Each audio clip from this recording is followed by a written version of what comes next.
اور ہمارے لیے عید الفطر کا یکم شوال مکرم اور 10 ذوالحجہ کو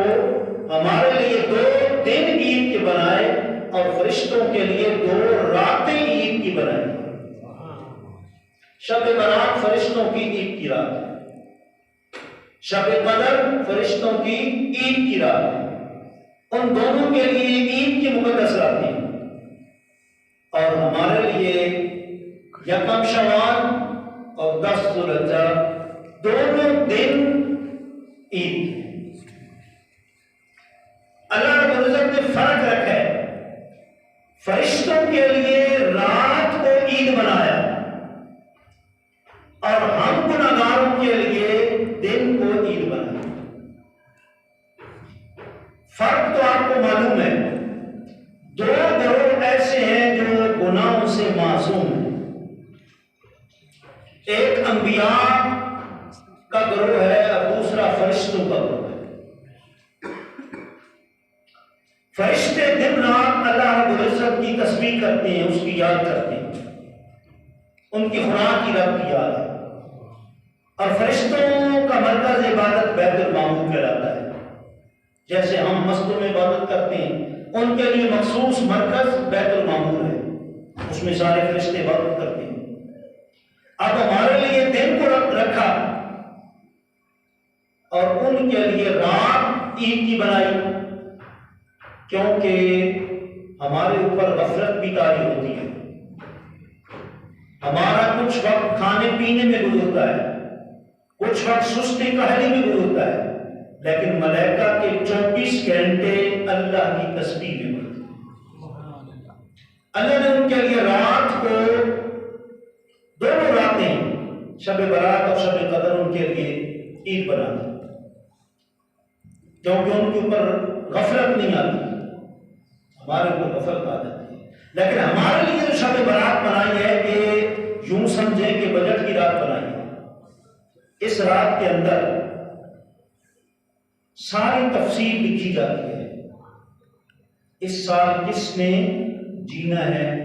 کب تک، کس مہینے تک جینا ہے، جی یہ سال تو پورا ہے، کس مہینے میں اس کی ڈیتھ ہو جانی ہے، اور کس کے لیے اس سال حج کا پروانہ جاری ہو چکا ہے، اللہ رب العزت کی بارگاہ سے اس کے لیے حج کی منظوری ہو چکی ہے۔ یہ تو کوئی پتہ نہیں ہے، کوئی کہاں ہے کوئی کہاں ہے۔ ہم تو ویزے والے ہیں، کئی وہ بھی ہیں جو ویزے سے پاک ہیں، مکے کے پہاڑوں میں گھوم رہے ہیں، حج کے دن میں حج میں چلے جائیں جی، یہ بھی تو اللہ کی مخلوق ہے۔ تو فرمایا کہ ساری تفصیل جو ہے نا اس رات کے اندر لکھی جاتی ہے۔ اور علامہ ابن حجر اسقلانی فرماتے ہیں صرف یہی نہیں کہ نیکی یعنی عبادت والے کام، اس کے علاوہ آپ فرماتے ہیں دنیاوی امور بھی لکھے جاتے ہیں۔ فلاں کھیتی میں کتنا اناج ہوگا، وہ کھیتی باڑی کتنی پھلے پھولے گی اس سال، کیا اس کے اندر کوئی آسمانی آفت تو نہیں پڑے گی کہ سب کا سب فصل تباہ ہو جائے گا، وہ ساری تفصیل اس رات کے اندر لکھی جاتی ہے۔ اور حضرت غوث اعظم فرماتے ہیں، شیخ عبد القادر جیلانی قطب ربانی شواہد اللہ مکانی رحمۃ اللہ تعالیٰ علیہ، آپ فرماتے ہیں کہ کچھ لوگ ایسے ہوتے ہیں اس رات گھوم پھر رہتے ہیں، لیکن اللہ کی بارگاہ میں ان کے کفن اور موت کے فیصلے لکھے جا رہے ہیں، ساری تفصیل جو ہے وہ لکھ دی جاتی ہے۔ اور حضرت خواجہ حسن بصری رحمۃ اللہ تعالیٰ علیہ جب اس رات آتے تھے نا گھر سے گئے تو بڑی پریشانی چہرے پر، بڑا ملا، کوئی پوچھتا آپ کیوں پریشان ہیں، آپ فرماتے مجھے اس بندے کا بتاؤ جو کشتی کے اوپر تو سوار ہے، سمندر کے درمیان میں ہے، اسے پتہ نہیں کہ کشتی کنارے لگے گی یا نہیں لگے گی، یہ تو کوئی پتہ نہیں۔ چند دن پہلے آپ نے دیکھا ہوگا لیبیا کہ ہمارے کتنے بھائی گئے، اللہ کو کہہ رہے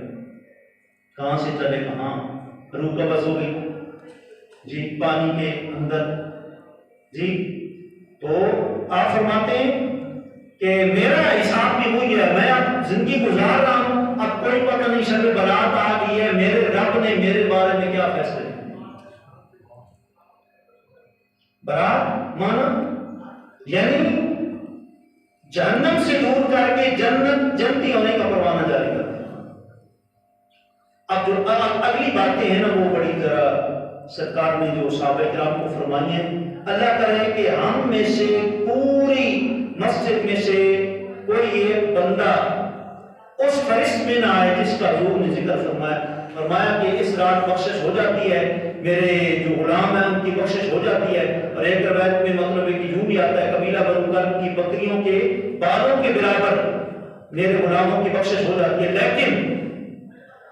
چند ایسے معلوم القسمت لوگ ہیں جن کی اتنی مقدس رات میں بھی بخشش نہیں ہوتی، شب برات بھی وہ بخشش سے معلوم ہے۔ یہ ذہن میں رکھیں کہ یہ عام رات نہیں ہے۔ حضور نے فرمایا کہ عام جو پورا سال رات چلتی ہے نا، آدھی رات اللہ رب العزت فرماتا ہے حل من مستغفر، کوئی مجھ سے گناہوں کی معافی چاہنے والا ہے، آدھی رات اٹھ کے مجھ سے معافی مانگے، میں اس کے گناہ کو بخش دوں۔